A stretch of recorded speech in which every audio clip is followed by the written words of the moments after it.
Welcome to Rock Solid Radio. I'm Linda Hutchinson, the Executive Director of Rock Solid Families, and I am here with my better half, Merrill. Hello, Merrill.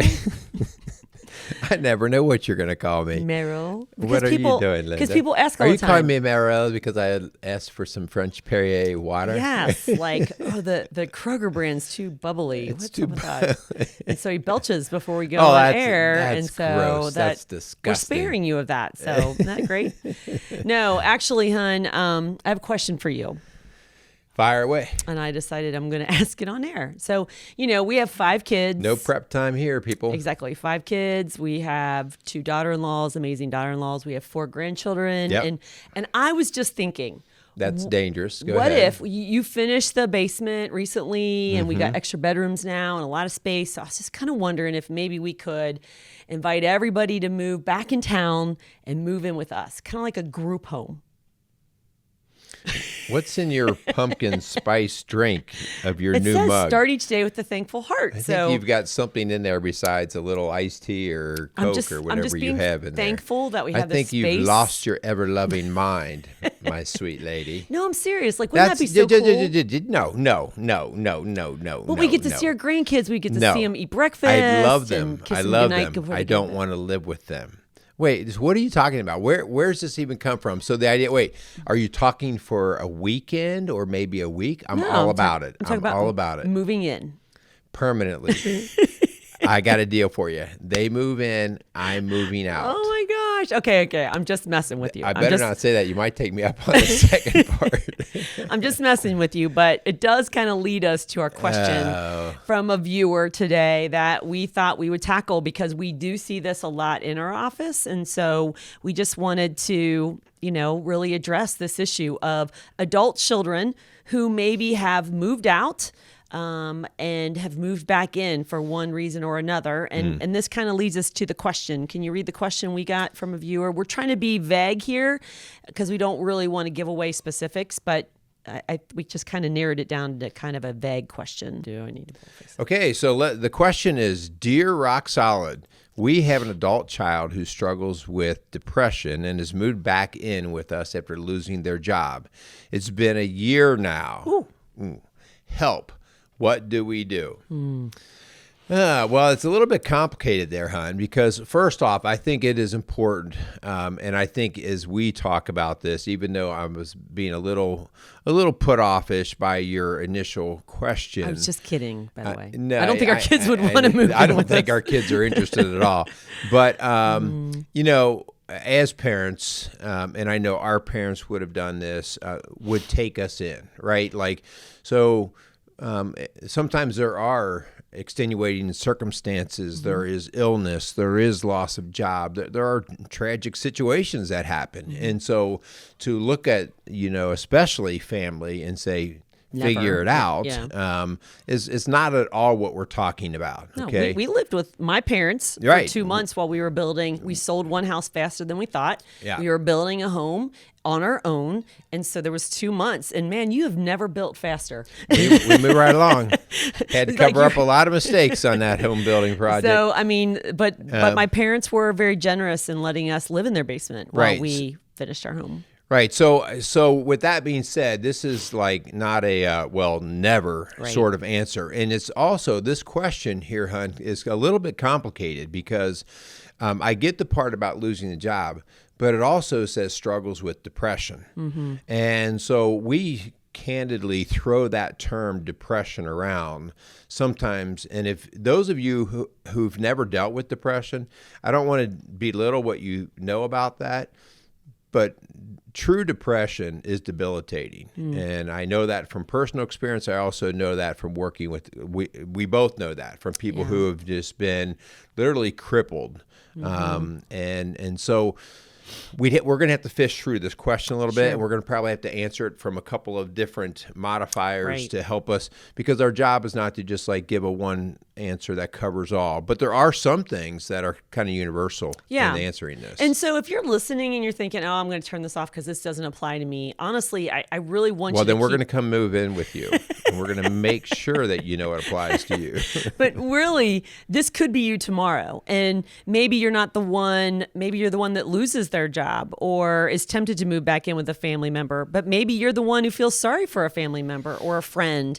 And so you open your home to them. That could happen at any time. So please, even if this isn't your situation right this second, please keep listening, because there are some specific practical tools that all of us can learn in this situation, regardless of if you're on the receiving end or giving end, or, that your family. Right, because ultimately here we're looking for a win-win, right? We're looking for a win-win. We want everybody to be taken care of, but we also want everybody to be honored and respected. But before we get into that, let's do a couple of things, all right?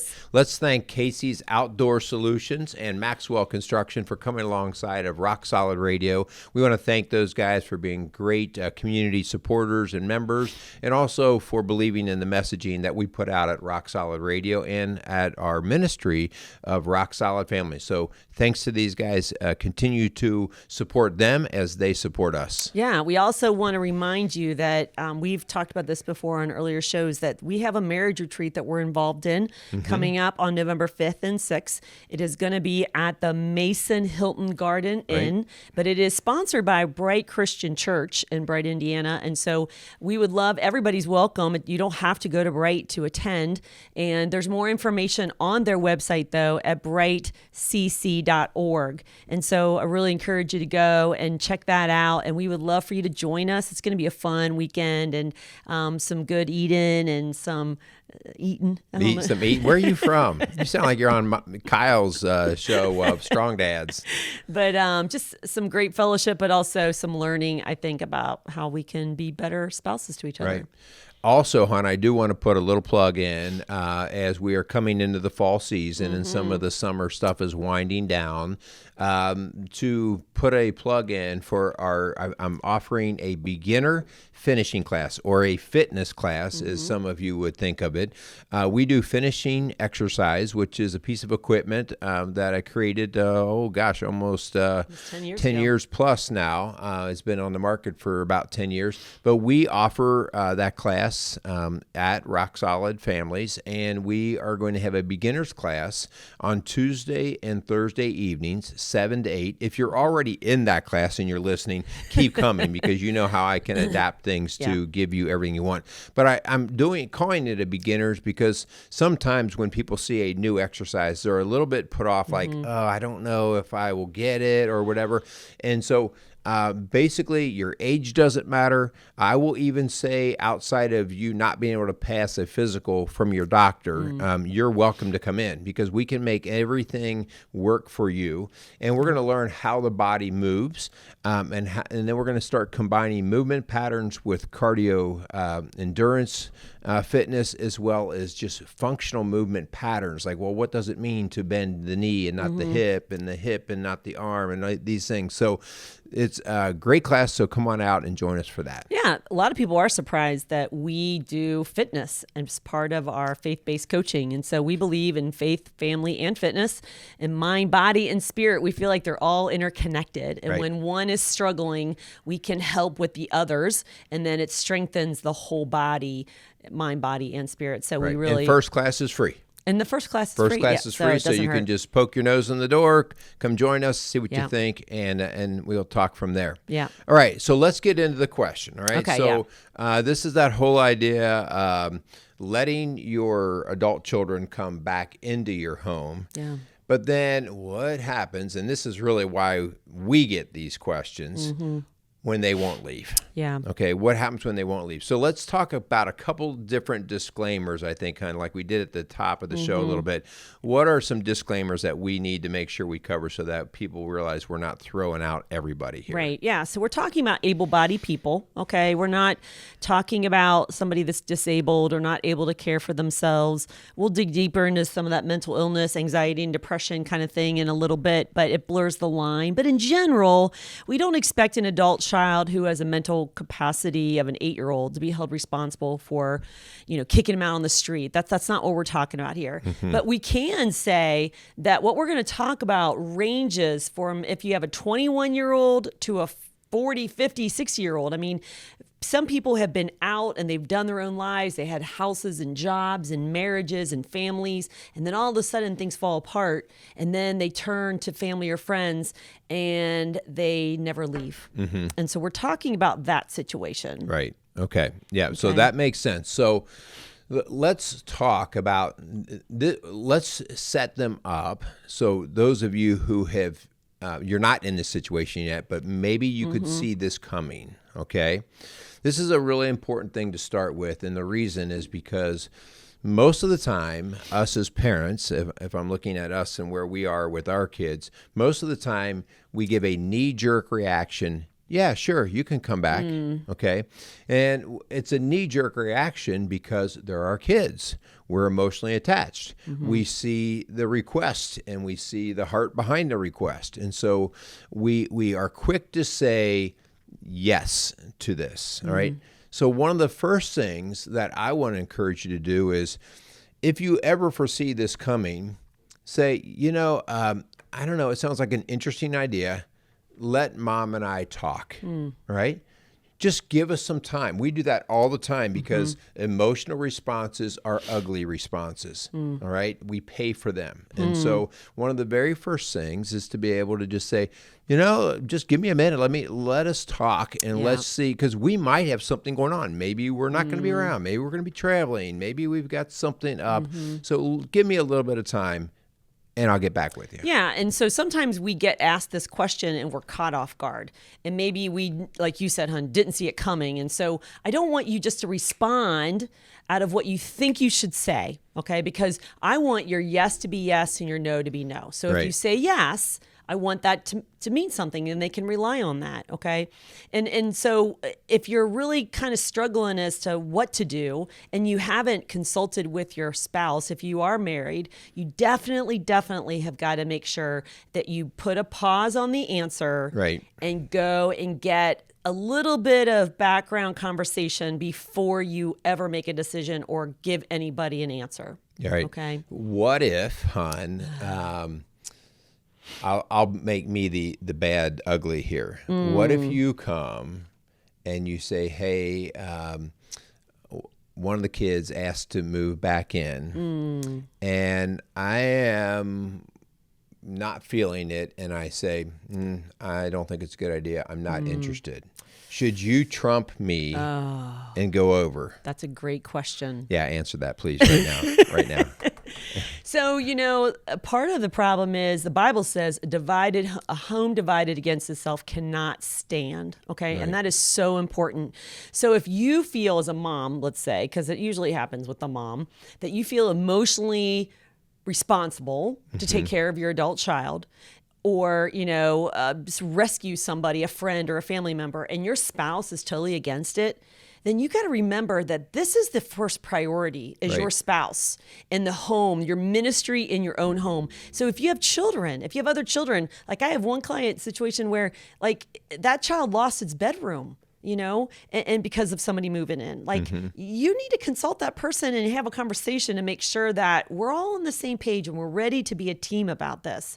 So maybe the answer is not yes. Maybe it's not yet.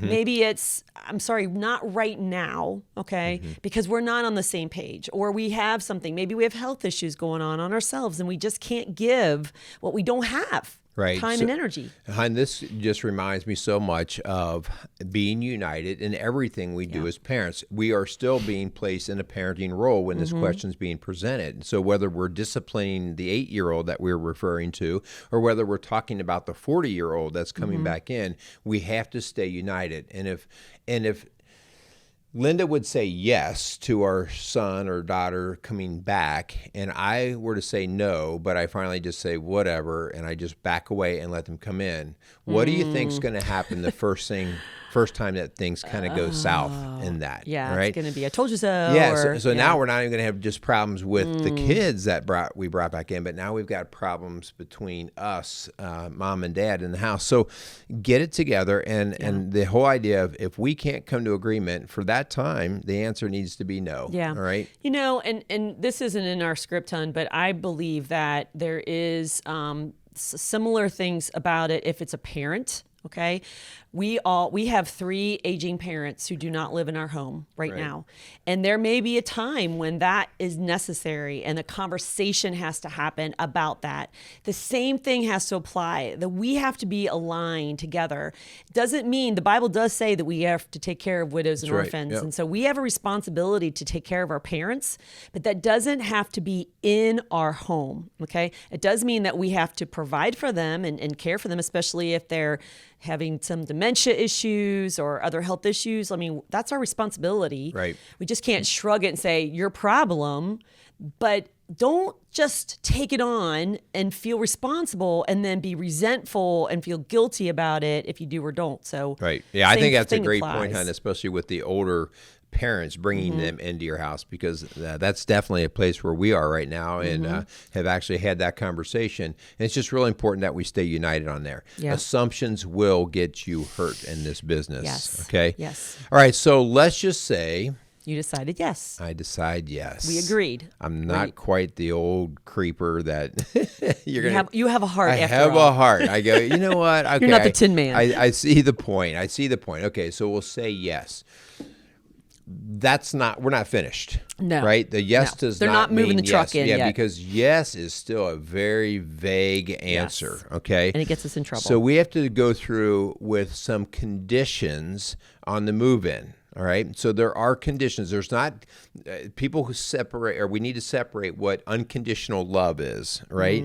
Unconditional, I love you no matter what. But relationships always have conditions on them.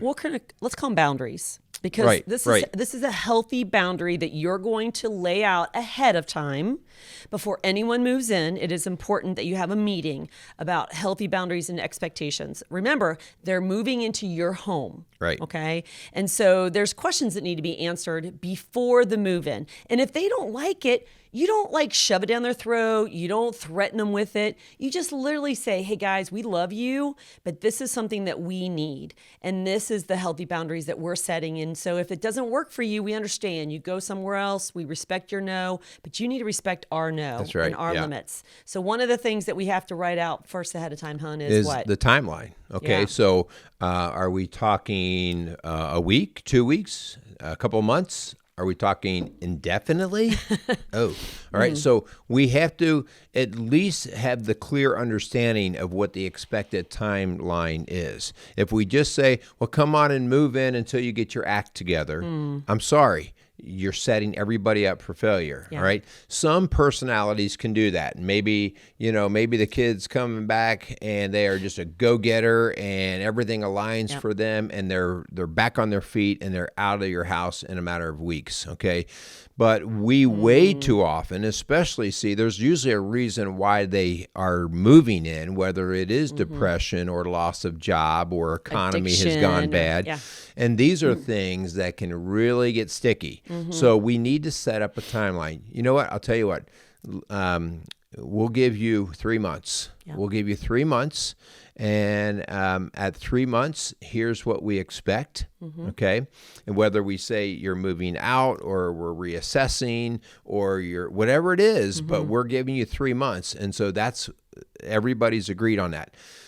Also, I think it's really important, hon, that we understand the buck stops at mom and dad, the parents in this situation, okay? Meaning we're saying, the max that we can do is 3 months instead of the kid saying, they calling the you know shot. what, I'll tell you what, it's going to be 6 months, mom and dad. Yeah. And that's why you have to have that conversation before they're moved in and they're Right. eating your chips and salsa in the basement. So if there's no plan, they don't move in. That's just the fact. If they Right. if they don't agree. They think you're unfair. Yeah. Right? If they think, oh my gosh, there's no way I'll be able to get my act together in 3 months or 6 months, then okay, then find somewhere else that fits for you. Right, But it's right. not going to be here. Okay. It's probably going to be a friend's couch. And then that friend's going to Right. get frustrated and angry because they didn't get a clear expectations out. Another thing, hon, is expenses. They're 30 years old, they're 40 years old. They maybe even have a job, or maybe they have savings. And what are their expectations about contributing to your bills? Maybe you don't need their money, but they need to contribute something. Right. you're going to get so quickly resentful if they're eating your food and sleeping under your roof and using your water and your cable, and they're doing nothing and contributing nothing. That will not go over well for you. Yeah, hopefully you have a kid who's like offering, hey, I am so grateful that you're helping me out in this situation.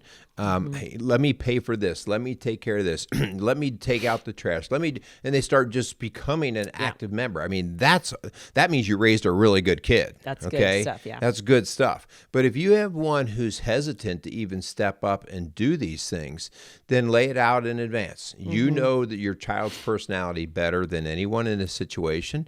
And so if you saw shortcomings when they were 18, there's a good chance that those shortcomings are still there. Magnified. Right, right. And we've said this before, hon, this is a parenting issue, that we have enabled our child and allowed our child to kind of just suck off of us. And then they keep doing that, and they keep expecting you to save them and rescue them and take care of it for them. And they're never going to learn. You're just kicking that can down the road if you don't take a stand and put some healthy boundaries up. Right, right. So, well, what do we do, hon? Because I'm sitting there thinking about this. I've actually recently had a situation very similar to this, and a lot of this was laid out. But then there were gray areas. Uh-oh. So, like, some money was given, but not as much money. That's some curfew sort of expectation. When I say curfew, just be respectful. Like if you're not going to be in till 2 a.m., tell us so we're not up worried or whatever. And these areas got gray. What do we do with that? Yeah. And that's those expectations that you have to lay out ahead of time. Again, it's an adult, maybe even a 40-year-old adult. So it's really hard to say you have a midnight curfew. Right. Okay. But we have already seen this in many, many clients where they just push the line and they eat off your dishes but don't do the dishes. They don't clean their room. That's literally maggots growing in food that's left in dishes, left in the room. Maybe there's drugs and alcohol that you don't agree with that is under your roof. Maybe they're having the sleepovers with their girlfriend or boyfriend under your roof and you're not okay with that. Those are things you've got to lay out. And if they don't like it, again, I respect your no, but this is our rules. These are our boundaries if you're going to live here. Right. So some of those gray areas, violations, if we want to call them that, are likely going to happen in some families, some situations. The first thing we want to encourage you to do, rather than you just losing your mind or just shutting down, get with your partner. Get with your partner. And make sure you're on the same page. Are you both bothered by what's happening? Or am I just being too critical? Okay. Or is there an explanation that I'm just not aware of? All right. So get with your spouse and say, hey, what's going on with this? I thought we agreed on X number of dollars a month, and I'm only seeing it about every other month. What do you think, hon? What's going on with this? You guys, what are we doing? We're getting back into alignment. We're making sure. And when we do that, we can then propose the plan. Okay. Again, it's the united front thing, the whole thing over again. Same thing when they were 8 years old. So now we're going to come and say, we offered you the opportunity to come back in the house to get on your feet. The original deal was that here's what we were offering and providing. We just feel like we're being taken advantage of. It's not working the way we thought it would. Here's what it looks like moving forward. Yeah. All right. Yeah. So this is if it sounds really good to do all these things ahead of time, but they're already living in your basement, right? And they've already been there a year, as the caller or the listener said. So respectfully but firmly call a family meeting. And if they refuse to meet with you, which I've actually had, like they avoid their parents like the plague because they know it's not going to be good news. They literally have been avoiding them. They'll come in after the parents go to bed. Then you put it in writing. You put it in writing and you make sure they see it and that they know that this is the plan.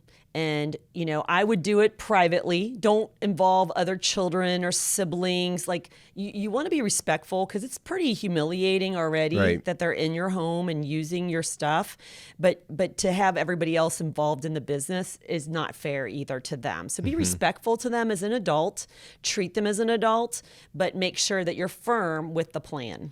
When you treat somebody as an adult, it also means that they have to own the responsibilities as well as the consequences. If they, that's that whole idea, treating them as an adult. And so if they're not doing their side of it, then they're going to be treated as an adult. I literally had a situation at one point where some folks were coming to me and asking, because they were deep into some of this stuff that we're talking about.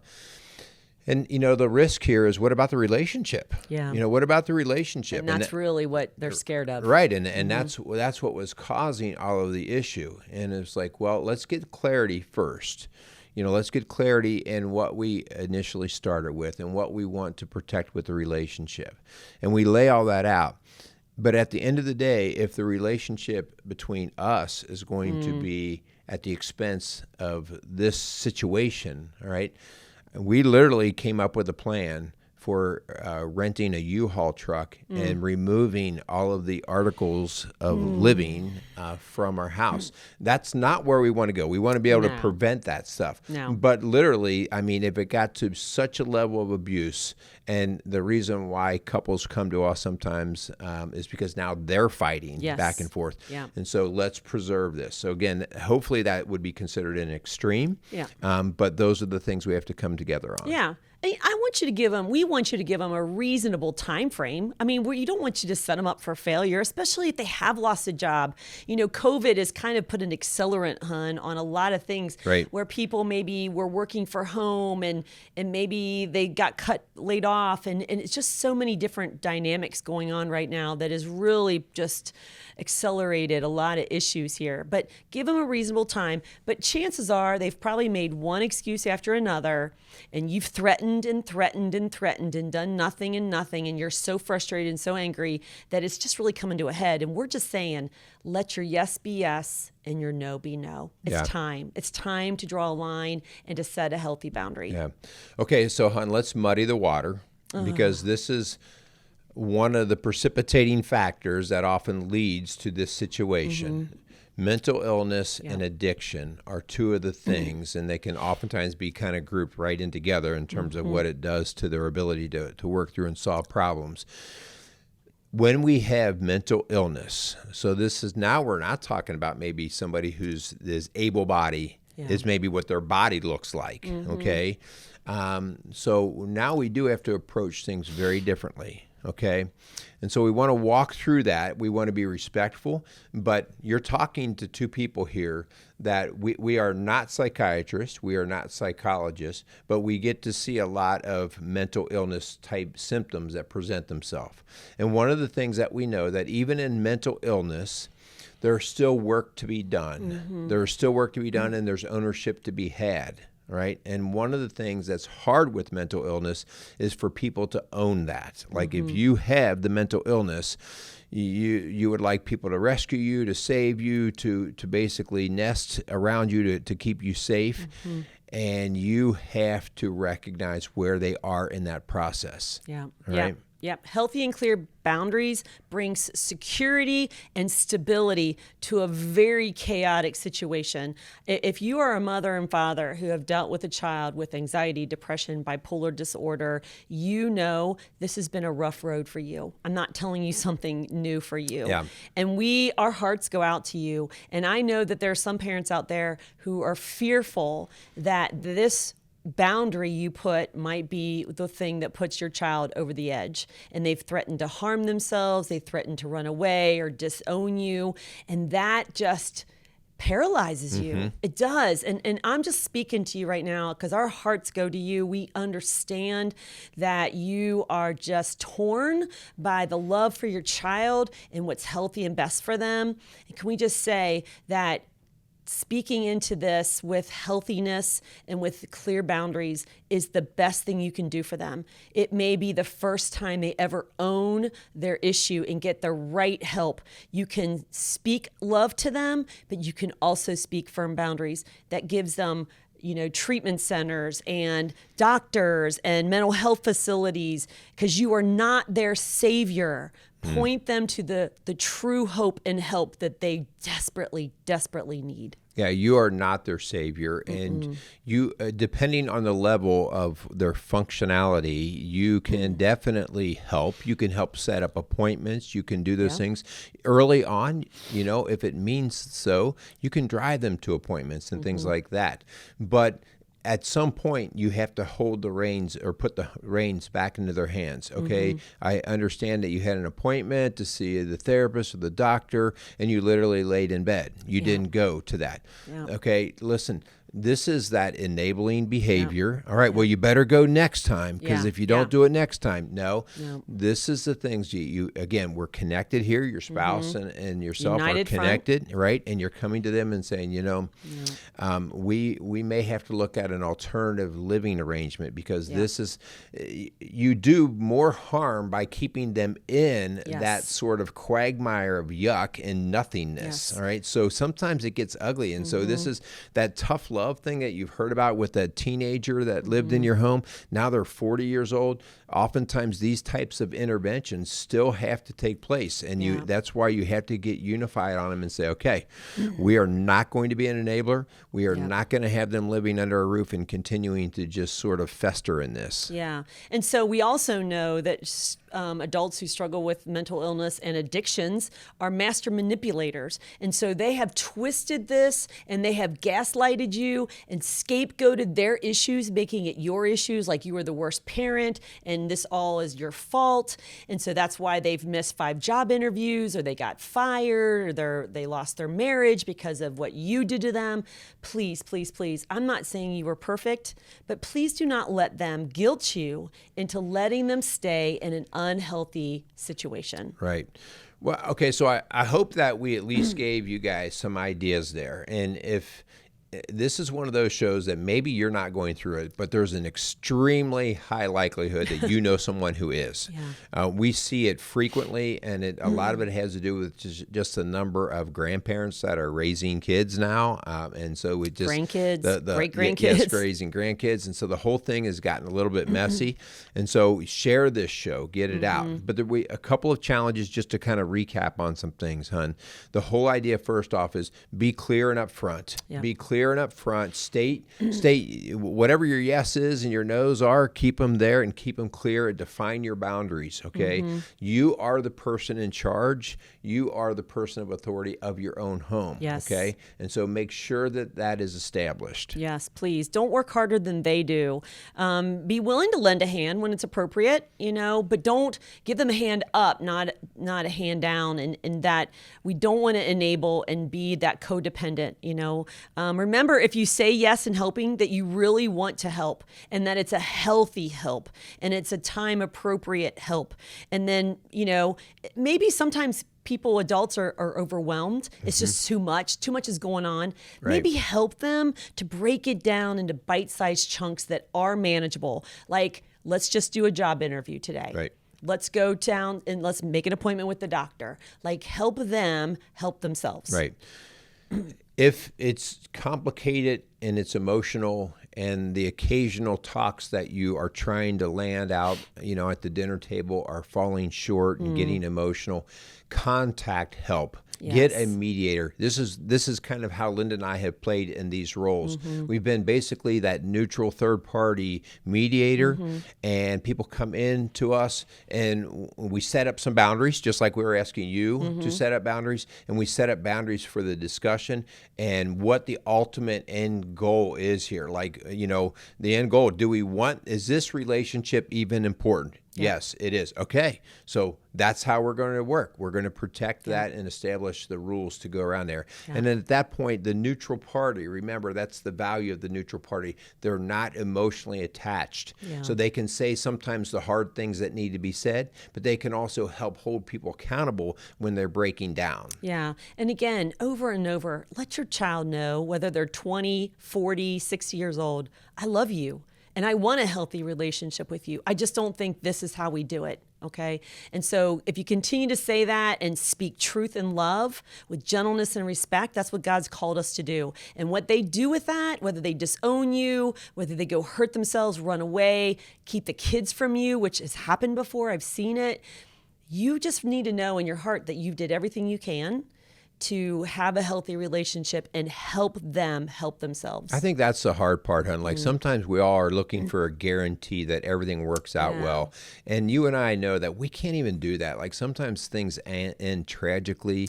People get hurt because of just either the illnesses or the emotions. So there aren't always guarantees, all right? But that's why we do have a faith in God. That's why we do rely on that. That's why we do expect responsibility and ownership of all the parties involved. That is part of the being an adult. So I wish we could give a guarantee, all right? But one thing we can do is we can take care of your relationship with the two of you in your home. And protect your home. And protect what you have as a family. Yeah. So again, we're here to help at Rock Solid Families. You can give us a call at 812-576-ROCK, 812-576-ROCK, or rocksolidfamilies.org. We are here to help. We've worked with that before. But remember, you are not their savior.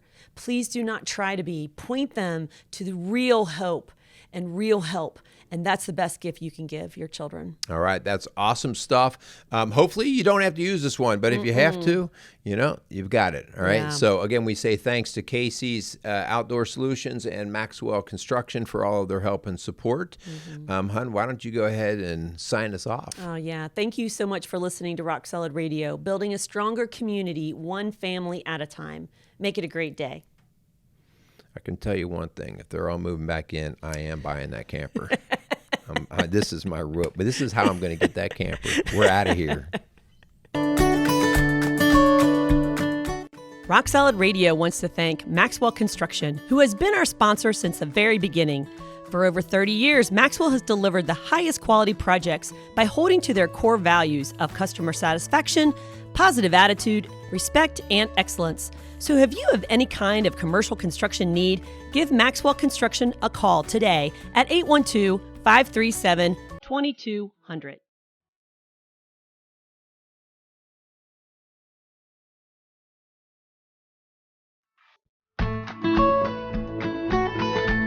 Rock Solid Radio wants to thank Casey's Outdoor Solutions. Casey's is a premier garden center and gift shop located in Lawrenceburg, Indiana. They offer a wide selection of high-quality plants, landscaping materials, and home decor. They do amazing high-quality work and can help you transform your indoor and outdoor living spaces into something beautiful. So stop by Casey's Outdoor Solutions today and let them know you appreciate their support for Rock Solid Radio.